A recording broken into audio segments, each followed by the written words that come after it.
Oh, you're going to get the famous intro. No, I'm not going to do it with this one, actually. No, you have to do it. No, I can't do it. I You have can't. to do it. This is. I'm going to keep this in, actually. Okay. You have to do it. I can't. I've not done it for a couple of days, though, even on the room mill. Do the intro. All right. 3, 2, 1. Hello, everybody. Welcome back to One Leeds Fan Channel. I hope you're doing fantastically well. I hope you get your coffee, your tea, your wine, your beer, wherever you are in this beautiful place that we call planet Earth. There we go. You know what? When I first did that, it was because before I thought to myself, it was like wherever, whenever. And in my head, it was like whenever is like the different time zones. But I remember saying it to my girlfriend. She went, that doesn't make sense. And I went, no, it does. I was like, you've just got to think about it a little bit more. She was like, Connor, just get it out. And then people wanted beer and wine in there instead of coffee and tea because some people live in different time zones. It might be 8 o'clock there. Yeah. There's method. Yeah, exactly, mate. There's method in the madness. But I am joined. We're switching up the content. Me and Lewis have been speaking to each other. Sounds like we're in a relationship. We kind of are. Off air now for 30 minutes. And listen, it's good to have you on, mate. And we're just going to be chin wagging about Leeds. We're going to do one more of these next week with a couple of others. Leeds United, mate. How are you feeling about us at the minute? Bit of a broad question, Lou, but yeah, it would depend in which sense, but overall, very good. Like, I can't not. We're booming, still under Bielsa, 4th year running. Finished mid-table in the Prem last year, going into this one strong, scum away first game. Got Firpo in, still hoping for a couple more signings. Obviously, window's been a little bit bare. I think people are expecting a lot more, me included. I still think we need a couple of extra additions. But other than that, not really anything to complain about, especially where on the pitch is concerned. I know that a few people have had a few narked with certain things that have happened off the pitch, marketing-wise and stuff like that. But I guess it's all essential for the club moving forward, especially in modern football. So overall, good, yeah. Yeah, it's the whole globalisation, and if you've seen Tottenham do it, you've seen Man United do it, Chelsea, all this sort of stuff. Unfortunately, Radrizzani, being the businessman he is, he's going to jump on with that. And, that's why it's just so interesting being a Leeds fan at this moment in time. I mean, you just mentioned it there, delving into transfers. I'm with you, Lou. I still think we need a couple more bodies. By the time this pod goes out, I presume we haven't got anyone just because Leeds don't normally work that quickly. But I've spoken about it a couple of times. Do you think with Leeds fans at this minute in time, they're seeing what maybe Villa do? And obviously Leeds and Villa are in sort of similar positions, recently in the Championship, finishing in similar positions last year. And Villa and Leeds have got this weird rivalry at this moment in time. It's sort of developed since that 1-1 game at Ellen Road. But do you think fans are sort of panicking when they look at teams like Villa and maybe look at teams like Everton and think they're doing a bit of business and we're not doing that at this moment in time, really? To a certain extent, but then you've got to question Bielsa's methods. We know how Bielsa is. Bielsa would not change up the squad dramatically, especially after last season. He'll just look at certain areas. Left back, for example, we knew we needed a left back straight away. We brought a left back in. He looks great.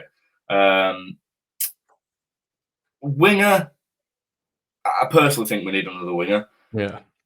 Attacking mid, I know a lot of people want one. Don't seem like we're getting one. No. To be honest, it doesn't seem like we're looking at any attacking mids.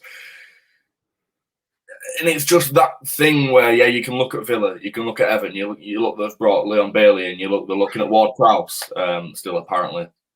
Brought Danny Ings in out of absolutely nowhere. I think that's the first time in my life or in a very long time I've seen a club announce a signing that I've not seen anything about before. So fair play to them for that. It must have been done like 2 hours before. Yeah.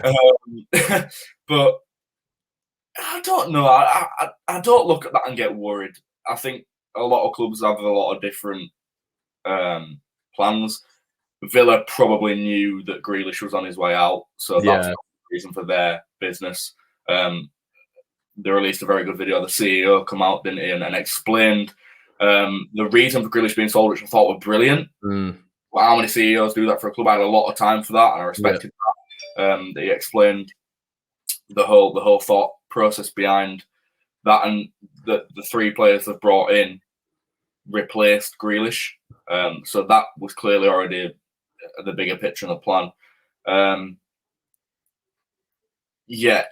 you can look at it two ways. I would hope we sign a couple more players, but personally, after 3 years under Bielsa, we should know by now that he would never just bring in a load of new players for the sake of it. He knows we finished 9th last season. He knows how good this squad is. He knows what he's done with the players.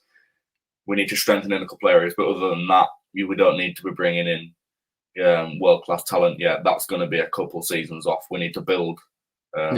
If we didn't bring in an additional 2 players, we've obviously got the Leif Davis one was confusing to me. I'm still trying to get my head around that one. I guess Dallas as the rotation option at left back is, it's a viable thing, but we're trying to get away from the square pegs in round holes thing, aren't we? And I think that was interesting with regards to him going out. I don't know if I'd have done that, but I'm not the guy in charge. I just sometimes think to myself, is Bielsa now thinking that, let's say if Firpo was injured, Dallas is then going to be that rotation option. I think we've learned with Bielsa over these last 3 or 4 years that you have got to trust in him, because he always gets it right. Like, I always revert back to Ben White. Like, when Janssen went, and we all saw Ben White coming in, I'm not having anybody in the comment section below, by the way, nobody saying, it was, I couldn't wait, seeing him play. Included. Yeah, and me included as well. I seen him play for Newport, was it, etc., etc. Peterborough, was it Peterborough? I think it was Peterborough. Was it Peterborough? I got that wrong. It was someone in the lower leagues anyway. And they'd seen him and they thought, he's going to be a cracking player. Bielsa wanted him, and he got him on. We got him on loan. Didn't want, and every single Leeds fan was saying, we need another one in. We need another one in to just back him up, because this kid might not be good enough. And I think that's why I am a little bit frustrated at this moment in time. There's still 4 weeks left, so we shouldn't be frustrated. But I'm a little bit like you, Lou. I think maybe O'Brien could come in, Lewis O'Brien from Huddersfield. Yeah, that seems to be. But I just can't see anything else doing. But that's expectation, isn't it, Lewis? We probably think to ourselves, well, we need to go on from 9th. We need to finish higher. But when you look at it realistically, mate, A, we've got to trust in Bielsa. But B, the realism is, maybe we won't finish as high as 9th, but that's okay. And I think that's the big thing, isn't it? That's okay. It is. It is okay. Say we finished 14th. Yeah. That's great. That's fine. Yeah. But then, it's like, we finished 9th, so why can't we go that little bit better? It's just, you've got that selfish side to you that's like, come on, bring a winger in, bring a world-class, bring a couple of world-class players. Let's just go for it. Before we even signed Rodrigo last season, I said 9th. I think you did. I think you did it on here. Yeah, several times on several platforms. I said we're going to finish 9th, and that was obviously using Sheffield United as a blueprint. And we did finish 9th. Don't do that again. Yeah, we finished on more. But this is what I'm saying. Sheffield United went about things that second season in a very poor way. And I don't think we're doing that, but I also don't want us to risk that either, if that makes sense. Firpo is a very good signing. We needed that left back. Obviously, Bielsa wants him in. He comes in. Bielsa gets what he wants, majority of the time, unless things fall through last minute and clubs don't answer the phone. So, I don't know. I don't want to be worried. I don't want to be negative. I want to be that guy who goes, we're going to finish 7th this season. We're going to finish 7th this season. I would hope, if not this season, within 2-3 seasons, we're pushing for Europe. Realistically. Yeah. But we finished 14th this season, I won't be mad at all. As long as we have a good season, an enjoyable season, get a few memorable results, great. I mean, if we'd have finished 14th last season, but we'd have still got them results against City. Brilliant season. Yeah, great season. But, we went that extra bit better. We finished 9th. And, all around memorable season, great finish. We don't then want to go into the second season naive and try and more or less replicate the same thing, because a lot of it may not work. You see this whole thing about our teams have found us out. That's don't work for me. Teams found us out halfway through last season, if not earlier. They knew how we played anyway. It's not a case of finding us out. It's a case of being able to cope with us, and a lot of teams can't. It doesn't matter if you know how we play, but then a lot of teams can. you know, we went to Old Trafford, we got battered 6-2. The way we played didn't work. We set up differently against them at home. It worked. We didn't win, but it worked. I think we're gonna have a good season. I would hope we challenge for Europe. But that's just me being selfish. I think we've got a good enough squad to not go down, put it that way, or be anywhere near there. Do you know what I mean? Yeah. I think, like you said, don't use Sheffield United as the blueprint this season. I think they were very naive. They didn't recruit. They went about things very poorly, trying to bring championship players in. I think Wilder was unhappy with the board as well, wasn't he? I think that was. Yeah, I think he'll have been promised things and not got it, or not being given what he wanted. You know, trying to bring in the championship players to strengthen it was just never going to work. And I think we're bringing in the likes of Firpo. We're not going the way they went. We're still going the way of we're improving. We're looking at the positions we need to improve on, and we're going to do that. Like I said, I hope we bring a couple more in, but you just trust in Bielsa. It's been 3 seasons now. People have doubted him. People have doubted his substitutions. People have doubted the players he brought in, Ben White, for example. And we've been proved wrong. So, majority of the time anyway. So you just got to trust in Bielsa. I think it's going to be a good season. We're finishing 7th. You're doing a Mickey? You're doing a Mickey? We're finishing 4th or 5th or something It wasn't far off, you know. No, it wasn't. In the end. I said 9th last season, we finished 9th. So do you know what? We're finishing 7th this season. But I want a couple more signings in just to be assured. But yeah, we're not going to be in that relegation scrap. People saying second season syndrome, all that. I don't buy into it. No, you're right, mate. It's an easy thing to say, isn't it? I mean, I've had it from a couple of my mates, and you will. I know you've got a fair few mates who aren't Leeds fans, but I've got the exact same. It's second season syndrome. It's an easy thing to say, but in terms of you know, we've been looking at pre-season. I would just say as a caveat, last season we went into the Premier League, we were battered by Stoke 3-0. Could have been about 5 or 6-0. Then went to Anfield and put in that performance. City, I think, a couple of weeks later, we were so unlucky not to get the win. Do you look into pre-season that much? Obviously, the Betis game, losing 3-2, Blackburn 1-1, obviously getting taught a lesson really by Ajax with a pretty strong Leeds team out. Do you take any sort of credence from those games or not?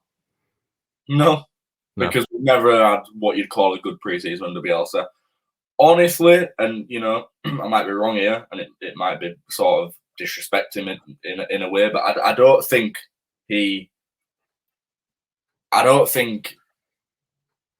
does it sound harsh to say I don't think he cares about pre-season? I think he cares about certain things, about seeing if things work, tactics, blah, blah, blah. But I don't think he necessarily cares about the overall performance, the result. I think it's just trying things that we've done in training, seeing how players link up, seeing how certain passing moves work, like we did against. My mind's gone blank. Pre-season. Yeah. Betis. Yeah. That little bit of passing move and Bamford's header in. Seeing things like that work. I don't think he analyses the opponents as much as he would league opponents. You know, things like that. I don't think he buys into it in pre-season. It's all just sort of testing things out. So I won't get too worried. We've had 3 seasons under him, like I say, and all 3 pre-seasons have been poor. And then we go into the opening game. We've never scored less than 3 goals in an opening game under Bielsa. So, wait, am I right? Yeah. Stoke 3, Bristol 3, and Liverpool 3. Yeah, so I don't get why people get so worked up about it, mate. Like, yeah, it's difficult, isn't it? I think the biggest bone people have to pick is the performances. People don't look to get the results. We aren't bothered if we lose. It's the performance. Against Ajax, for example, it were a poor performance, but they're not a bad side by a long way. They won the league last season by, 32, 36 points, something stupid like that. Yeah, it's ridiculous. I know people are saying they were a minute away from a Champions League final, so the squad's changed quite a bit since then. So can you really say that? I don't know. But no, I'm not at all worried, mate. I think I tweeted out, we are the type of club to have a bad pre-season and then go beat Scum at Old Trafford. It's very Leeds, isn't it? Yeah, it's a very Leeds thing to do, and I think we will give them a game and a half. Yeah, should we touch on them? We're gonna have to. we're gonna have to move on to them. Yeah, we don't on the One Leeds Fan Channel, and I think yours as well, Lou. We don't give them that name. Do you know what winds me up? I'll tell you what winds me up about them most. Probably not most, but how people refer to them. Why do they get called United? Yeah. I can't stand it. If you're a Leeds, if I've heard Leeds fans calling them United, you can't give them that sense of entitlement. It does my head in. Like, is that all you're saying then? Is they are the United? Fuck. Can we swear? No, you can go, mate. It's you. Fuck them. My swearing ban's gone. No, I'll keep it low. But nah, it's entitlement, though, is it? We don't want to sound bitter, but it is. We are United. We are United. Yeah. Like Newcastle, they're a United. Sheffield, they're a United. West Ham. They are not the United. They're a United. The scum. Fuck them. I don't care. If you're a Leeds fan, like, some people might just see it as such a petty thing. Like, people will see hating red as such a petty thing and stuff like that. Well, whatever. That's your own personal preference. But nah. It's a rivalry, mate, isn't it? It's a rivalry. Yeah, like, it's just... When this come out, it's like, oh, it's red. It's red. It's like, it's not. It's burgundy. It's red. But you know, no. But I think like, with the rivalry and going into a game of this magnitude, obviously, they'll have the whole of Old Trafford behind them. Obviously, Leeds might have a couple. Well, we'll have a fair few there as well. But it's going to be a real change for this lot. I mean, we've not even touched on the fans being back yet. Whether or not that'll have a positive impact on Leeds, whereas it might have a negative impact, just in terms of we've seen it with Leeds before, the anxiety even at home in games. But also we've seen the Leeds crowd push Leeds on in so many games. Like, I think last season, Arsenal at home, Man City at home, we'd have been pushed over the line and we'd have got those victories. But at Old Trafford, obviously probably about 70,000 of them behind them. Huge game to kick off. Potentially Sancho. Obviously we've got Firpo in there as well. Varane, I doubt he's going to start, to be honest. But it's a huge game to kick off, mate. I think we're the first game to go as well at 12:30. What are your expectations? Are you nervous? Have you got that buzz back for it? Because this is the first time, isn't it, really, where we're playing them with fans? Well, it is, and it's all going to be summed up in this game. I mean, how are you feeling towards the game? Just first off the bat, mate. Look, tickets went on sale for season ticket orders today. I had 6 devices open. I was sat here with absolutely zero expectation of getting a ticket. 800 tickets between 22,000 season ticket orders, and I got one. You jammy git. And I just sat there and I was straight on, no queue, and I just sat there and I thought, I'm one lucky bastard. Yeah. 2,000 people there. First game back with fans after what, 18, 19 months, something stupid like that. First proper game back. First 16 years, mate. 16 years. Never mind the months. Years as well, yeah. And it's scum away. The one fixture you could ask for, and I'm going to be there. And I thought, you can't be so selfish as to think you're going to be in a bad mood if you lose that game. Because you're there. It's memories nonetheless. Yeah, obviously, if we got slapped like 6-0, it'd be heartbreaking. But, you lose 2-0, 2-1, for example. I'm not going to walk away from there, like, fuming. I am lucky to be there. I'm going to relish in it. It's gold dust, mate. And that's just the way I'm looking at it. It's fixed. Let's just start there. It's fixed. Couldn't be more fixed. Like... Liverpool away, champions against champions, first season back, fixed. And then first game back with fans, after how many months, scum away, fixed. It couldn't be more. I don't care what anyone says. I'm not complaining, but, like, come on. It was so obvious that it was going to be a fixture like that, or Chelsea, or something like that. I'm just buzzing, mate. I'm buzzing for it. I'm buzzing for the game, for the atmosphere, for the occasion. It's been a long time coming. Like you said, 16 years, not just months without fans, 16 years since the league game there. And I'll have been, 3? Something stupid like that since when we went down, 2, 3. So I don't even remember it properly. What about like, when you talk, you've made some really nice points there about off the pitch, just in terms of on the pitch. I know you said that you're not bothered.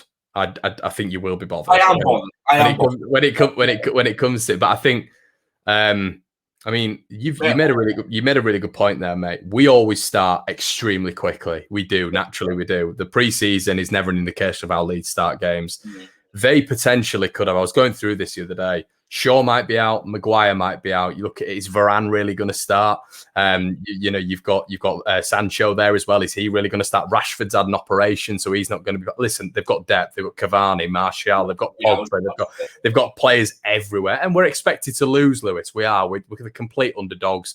The media are probably expecting a 3-0, 4-0 hammering because they've done it to us before. Now they've got fans behind them. So. I mean, is this almost weirdly the best time to be playing them from a Leeds United perspective? You touch upon the fans. Little dig here. Usually 70,000 in Old Trafford is minimal sound. Yeah. You know, I'm speaking facts. Like, sidetrack here just a minute, and then I'll answer the question. I'm so glad, on reflection, that we spent so long outside of the top flight, because modern football has liquidated atmospheres in the Premier League. The clubs, your typical big six that used to be in grounds like White Hart Lane, Highbury, when they had the soul, the atmosphere, gone. And Old Trafford and Anfield, for example, those grounds, yeah, they've stayed, they haven't moved, but the atmosphere just declined and declined and declined, because with success comes glory hunters, and with glory hunters comes sitting down and eating popcorn and just taking pictures of players when they celebrate and like all that, and not getting involved in the atmosphere, not contributing, not really caring. People just there for a day out, and they're not your proper supporters. Your proper supporters are scum fans away. That's when you'll see their real proper support. But at home, it's liquidated so much to the point where now no one fears going there. Nobody. Whereas Alan Road next season will be a fortress. Sometimes it might get on top of our own players. We've seen that happen. 55th minute, 0-0. Nerves. But players shouldn't be fearful going to Old Trafford. There's 70,000 fans. Forget them. Whatever. Yeah, it'll be a bit different. Yeah, it might be a bit uplifting for scum players, but I won't. Lou, were they fearful last time? No, we were naive last time. And I know that's thrown around a lot, Leeds are naive, but we were. Sometimes we have to set up differently against certain opponents. We know play a certain way. We had to double up against them. The way they play, we didn't double up against them. Especially a player like Rashford. Didn't double up against him. He slipped through, and they kept doing that. They kept exploiting space. We literally couldn't handle. We were trying to play the game, and they were playing us at our own game. 2 minutes in, they're on the front foot. They score twice, and the game was done. It was hard. It was hard. I was like, what's going on? Mate, my dad got up. My dad got up. My dad got up and walked out after 2. Yeah, he was like, my dad's obviously been and seen it all. He's 56 years old. He saw it and he went, "Son, I can't sit through and watch this." And it was just because it was them. He was like, I can't. And he stayed downstairs for the full game. He couldn't stand it. He couldn't watch it. They never, ever, ever play like they played against us. They never, ever, ever start a game like they started a game against us, because they knew how we were going to play and we played right into their hands. You can't do that against everyone. It works against the majority. But there's certain teams you need to alter your tactics for. Just play differently. Play dirty, like we did against Burnley last season at home. Dirty 1-0 win. You change how you set up against them, and it works. We did learn this lesson against them at home, like I've mentioned. 0-0, not the best results, but we didn't get hammered 6-2. And I know that 6-2 could have easily been, 10-6. It were a ridiculous game back and forth. Yeah. But we have to go there this time and remember that and set up differently and don't play into their hands and make it difficult for them. Make it nasty for them. You want to, Lou, you want to, for me, you bang on, mate, because what we did last time, it was a dreadful game game of football. We killed the game. We absolutely killed it. But I mean, they had, obviously, I think Bruno hit one just wide. They had a couple of chances, but then, out of the blue, you get Helder Costa, who just, bombs on the left-hand side, and it's, do you remember the effort that was deflected just over De Gea? And you think to yourself, if one of those drops the right side of the crossbar, it's a 1-0 scrappy win, and you're laughing your face off. So I'm with you, mate. I think we've got to approach it in a way where we've had two lessons on how to approach it. We've had a really good, solid defensive performance, boring, but we could have won it. That might be a bit kind for us, but we could have won it. And we've had the other side where it was an absolute mullering. And I thought then, Lewis, the entire season changed on that game because we completely changed in terms of how we approached the Big Six. It wasn't gung-ho all the time. I think there's a big difference in Leeds. It's almost like we went to Old Trafford. That result happens. We reflect, right, we can't play like that again. 0-0 at Ellen Road. We go to Stamford Bridge. Not as bad of a result. I think we could have actually got something from that game. Purveyed a penalty incident, blah, blah, blah. But we reflect on that result and go, right, we can't play like that again. 0-0 at Ellen Road. Tottenham. Spurs, yeah, and then battered them. Yeah, exactly. Perfect point. And it's just, I guess it's all just a learning curve.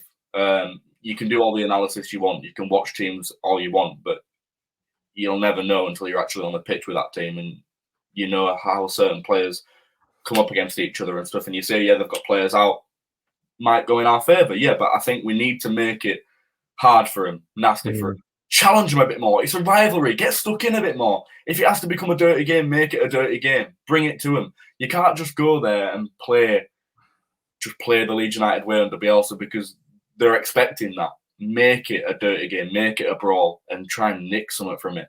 I can see it being 2-2, like something like that. Calvin's huge, isn't he, Lou? Calvin's, I think, even in pre-season. Listen, I'm like you, mate. I don't take a lot from it in pre-season, but what I do take from it is it's really interesting. He's a young lad. I don't think he's a defensive midfielder. I think he's a centre-back, and we could see that against Man United. But Robin, in that defensive midfield role, I think we've seen teams, especially Betis, and I think Ajax did it quite well as well, pressing high on him. And it's that awareness of being in that role and being able to use your body a lot. And I think Calvin's so good at using his body, even when you get players pressing high on him. I don't think Robin's got that as of yet. And I think that's why he's absolutely pivotal, just in his distribution as well. I mean, he is huge for that game, isn't he? I think him being there, obviously, Diego may be out, but... Well, I was going to say Will Llorente being out as well, yeah. But Calvin is I think he just has to play, because I think if Koch is in there, and I'm not just saying, you know, he might do a fantastic job if he is in there, and let's hope he does, but Calvin is so important to this Leeds United side, I think.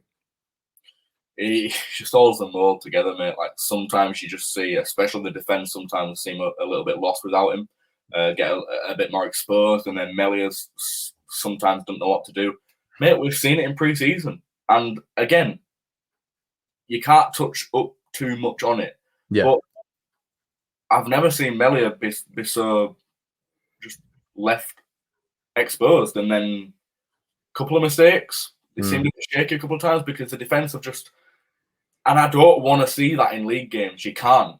No. And I'm hoping it is just that pre-season phase. You know, again, I might be contradicting myself here because even now I'm thinking, and that, I guess that's where people are coming from on Twitter and stuff, where they're saying, well, if we play like that against these, we're going to get slapped. And yeah, 100%, you can't be doing that. Yeah, we've been playing good sides, with the exception of Blackburn and Guiseley. No discredit to Blackburn, but you know what I mean in terms of the likes of Ajax. But yeah, we are the underdogs, and if we come away from there and we get slapped 3-0, you can't. You can be angry, but you can't complain unless we play disgracefully. But they're a much better side than us on paper. For a start, yeah, they might have players missing, but even then, they should still be beating us. Mate, they've got Pogba, and I know he's not at his best in a scum shirt, but he's quality. Cavani, Bagsman, scary in the box. I don't think Pogba started against us yet, has he? He didn't play in the first game. It was Fred and McTominay, and then in the second game he came on, didn't he? With about on 80 minutes. Fred and McTominay, and we got slapped. Yeah, we did. They were there. Yeah, I mean, yeah, and that's like you just said, mate. It's the squad depth and what they've got at their disposal. I mean, they're able to do that, and that's that. You know, when people come away, you got slapped, this, that, and the other. But you know, we still had 17 shots at their place. I know it was ridiculous, but we still went there and you know, we went for it. But like you said, mate, I think it's lessons to be learned, and I hope we do go in with that second game mindset. But just touching on, obviously, season ticket holder yourself, Everton at home next game, a massive game. Everton, I've always thought of Everton a very similar club to Leeds. You know, good support, you know, 40,000 capacity, loyal supporters, sort of salt of the earth as well. So that'll be great. Them coming down, I'm sure it'll be a brilliant atmosphere. You know, sort of 2,000-3,000 Scousers. You must be absolutely buzzing for that one. I mean, on and off the pitch, you must be grinning from ear to ear when you think about that one. Even probably, I mean, maybe not as much anymore, Luke. You've got a ticket, but some people may say that they're actually more excited for the Everton game than the Man United game. Yeah, no. I completely understand that, because I tweeted something the other day in response to something else. I think a fan had replied saying it's a disgrace that all the youths go and get pissed up at away games because they're barely sober to see or remember the game. And it's a waste of a ticket. People like me deserve the tickets over them. And I'm like, mate, like, as bizarre as it sounds, right? A lot of people, myself included, especially away games, don't go to football exclusively for the football. If you're only bothered about the football, watch it on TV. You go for the match day, the walking down Lowfields Road, the smell of burger vans, the getting a burger, the 2 pints at the Peacock or whatever, or going into town and then coming in. Whatever people might do, everyone's routine is different.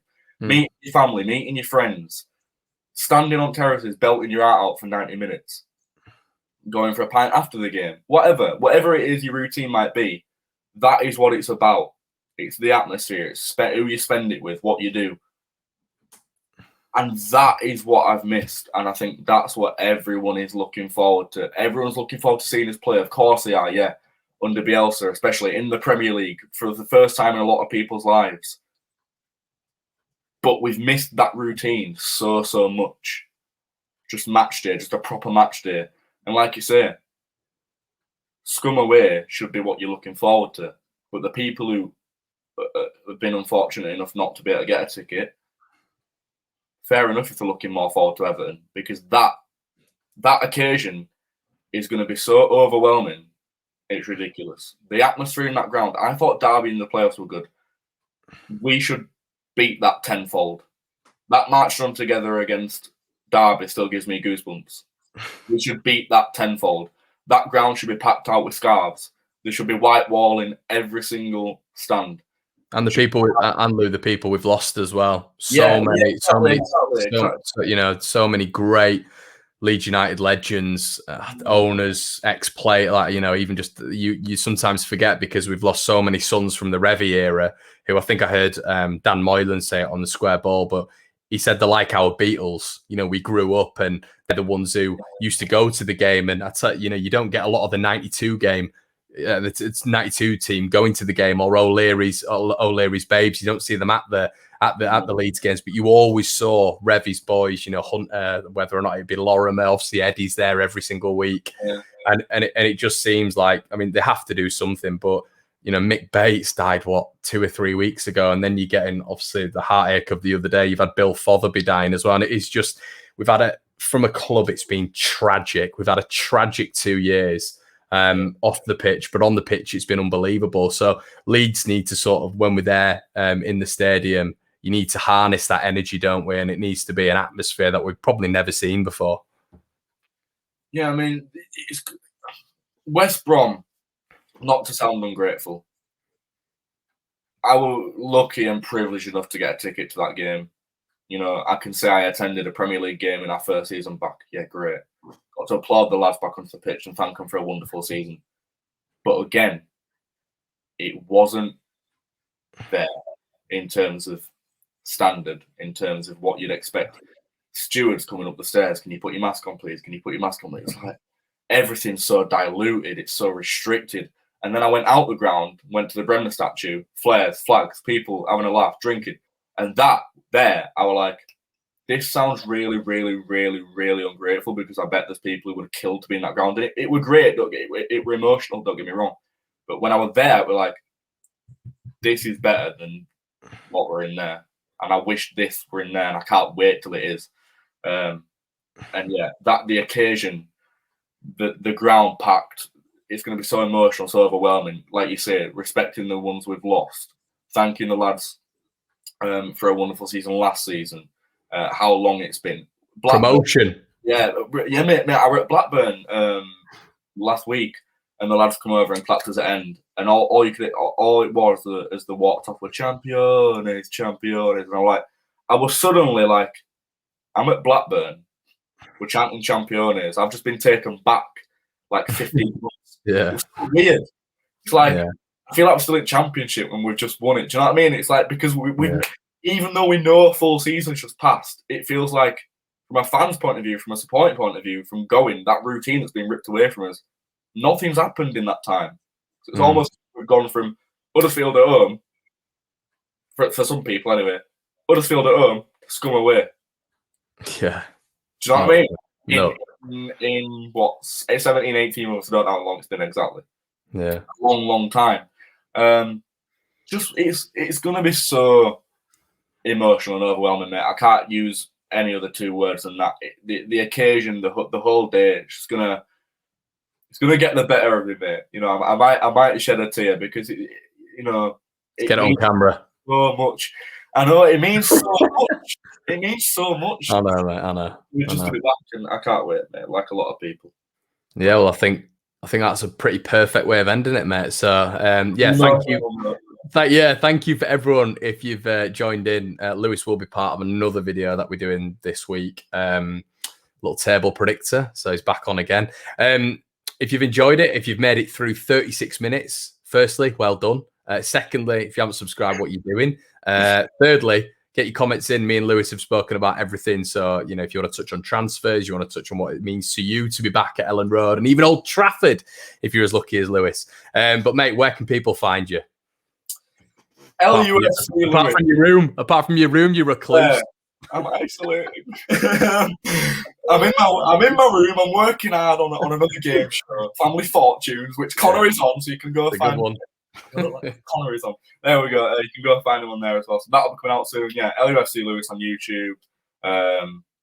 Lewis Deaton. I can't be bothered spelling it on Twitter. You'll find all my links in my video descriptions. But yeah, you'll find him. You will. Thanks very much. Mate. Watching the One Leeds Fan Channel, everybody. There we go. I hope you enjoyed the intro as well. That was special. But yeah, as I say, guys, Lewis's link will be in the description. And of course, we will see you for some more content at the start of the week. All right. Cheers, guys.